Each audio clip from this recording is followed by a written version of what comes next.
જ્યારે વિશ્વની મોટાભાગની સંસ્કૃતિઓ હજુ અંધકારમાં હતી, ભારતની ધરતી પર જ્ઞાનનો સૂરજ તપી રહ્યો હતો.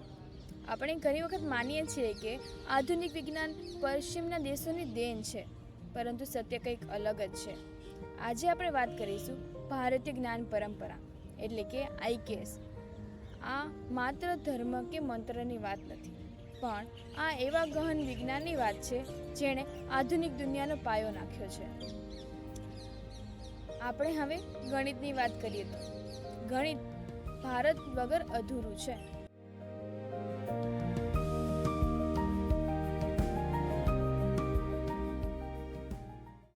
મહાન આર્યભટ્ટ માત્ર શૂન્યની શોધ જ નહોતી કરી, પણ તેમણે હજારો વર્ષ પહેલાં પૃથ્વીના પરિઘની ચોક્કસ ગણતરી સાથે તેને સમજૂતી આપી હતી. ગણિત પાયાની કિંમત હોય કે પછી પાયથાગોરસનો પ્રમેય, આપણા સુબલ સૂત્રોમાં પણ તેમણે હજારો વર્ષ પહેલાં લખ્યું હતું. ખગોળશાસ્ત્ર પશ્ચિમી જગત જ્યારે માનતું હતું કે પૃથ્વી સ્થિર છે, ત્યારે આપણા ગ્રંથોમાં લખાયું હતું કે ખગોલઃ સર્વત્ર વર્તુલઃ, એટલે કે બ્રહ્માંડ ગોળ છે અને ગ્રહો સૂર્યની આસપાસ ફરે છે.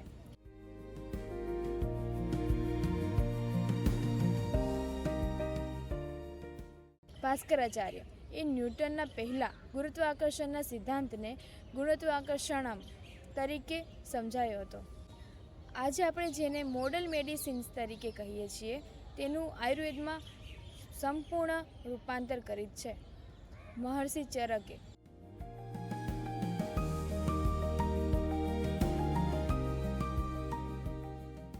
ચરક સંહિતામાં પાચન, રોગ પ્રતિકારક શક્તિ અને શરીરના બંધારણ વિશે સમજાયું છે. પણ સૌથી આશ્ચર્યજનક વાત એ છે કે તેમને આજે વિશ્વભરમાં ફાધર ઓફ પ્લાસ્ટિક સર્જરી તરીકે માનવામાં આવે છે. તેમણે 300થી વધુ પ્રકારના ઓપરેશનો અને 120થી વધુ સર્જિકલ સાધનોનો ઉલ્લેખ કર્યો છે, જે આજે પણ આશ્ચર્ય પ્રમાણે છે. આ વિજ્ઞાન માત્ર બીમારી મટાડવા માટે નહીં, પણ બીમારી ન થાય તે માટેની જીવનશૈલી શીખવે છે. ભારતીય સ્થાપત્ય કળા એ એન્જિનિયરિંગનો ઉત્તમ નમૂનો છે. વિચારો કે હજારો ટન પથ્થરો જેને ક્રેનની મદદ વગર મંદિરના શિખર સુધી કેવી રીતે પહોંચાડ્યા હશે.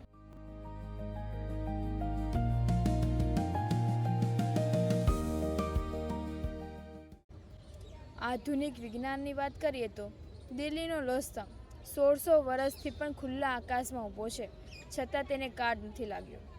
કેવું ગજબની વાત છે.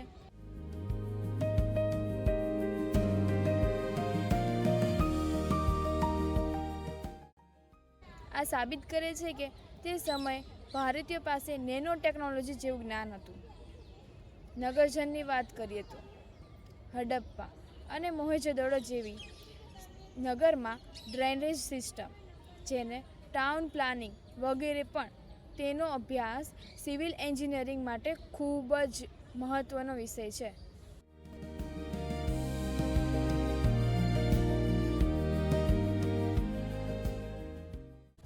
ભારત પાસે વિશ્વની પ્રથમ રાષ્ટ્રીય યુનિવર્સિટી હતી, તક્ષશિલા અને નાલંદા. ત્યારે આખી દુનિયામાંથી વિદ્યાર્થીઓ ભણવા આવતા હતા.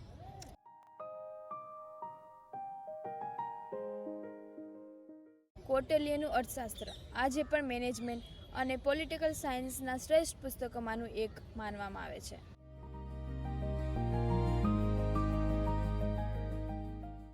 આપણે જ્ઞાન માત્ર પુસ્તકોમાં મર્યાદિત ન હતું, પણ સમાજને કેવી રીતે સંગઠિત કરવા અને તેની નૈતિક મૂલ્યો સાથે જીવવાની કળા પણ શીખવતું હતું.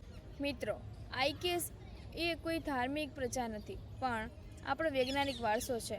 કમનસીબે ગુલામીના કાળમાં આપણે આ વિજ્ઞાન ભૂલી ગયા છે, પણ આજે સમય છે ફરીથી આપણા મૂળને ઓળખવાનો.